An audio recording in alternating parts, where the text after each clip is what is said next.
Alhera kids haven Laksam শাখায় ছবক প্রদান ও অভিভাবক সমাবেশ অনুষ্ঠিত।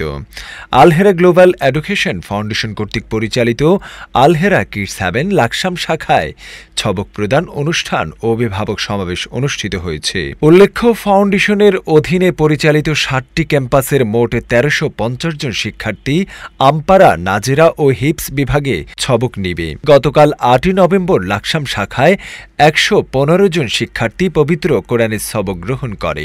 অনুষ্ঠানে সভাপতিত্ব করেন তামিরুল মিল্লাত কামিল মাদ্রাসার সাবেক আরবি প্রভাষক, আলহেরা গ্লোবাল এডুকেশন ফাউন্ডেশনের চেয়ারম্যান, আলহেরা কিডস হ্যাভেনের প্রতিষ্ঠাতা, পরিচালক ও প্রিন্সিপাল এবং জামিয়াতুল হিরার মোহতামিম উস্তাজ মাওলানা জাফর আহমদ মজুমদার। অনুষ্ঠানে প্রধান অতিথি হিসাবে উপস্থিত ছিলেন বাংলাদেশ মাদ্রাসা শিক্ষা বোর্ডের কারিকুলাম বিশেষজ্ঞ ডক্টর মোহাম্মদ হেদায়েতুল্লাহ।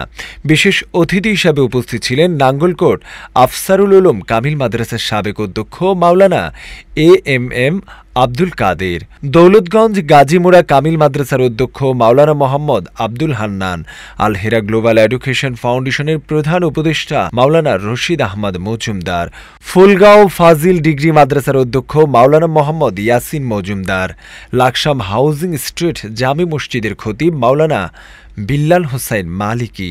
এছাড়া উপস্থিত ছিলেন আলহেরা গ্লোবাল এডুকেশন ফাউন্ডেশনের ভাইস চেয়ারম্যান মাওলানা আরিফ বিল্লাহ সহ স্থানীয় গণ্যমান্য ব্যক্তিবর্গ, শিক্ষক ও অভিভাবকবৃন্দ। অনুষ্ঠানে বক্তারা বলেন, শিশুদের নৈতিক ও ধর্মীয় শিক্ষায় আলহেরা কিডস হ্যাভেন একটি অনন্য প্রতিষ্ঠান হিসাবে কাজ করছে।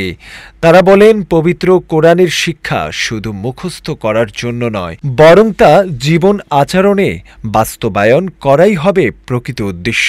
অনুষ্ঠানের বক্তব্য শেষে অতিথিদের হাতে ক্রেস্ট প্রদান করা হয়।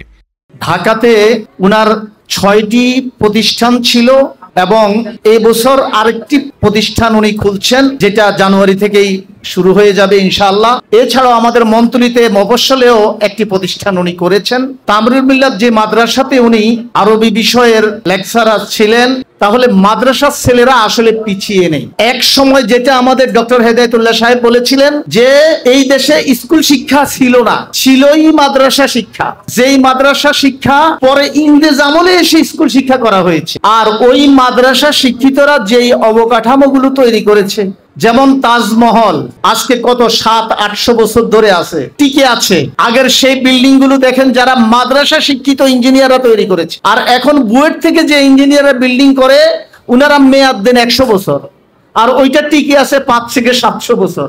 তাহলে মাদ্রাসা থেকে যারা ইঞ্জিনিয়ার হয়েছে, ওদের মেধা কত শার্প, আরো কত বেশি। ইনশাআল্লাহ সেদিন বাংলাদেশে আসছে।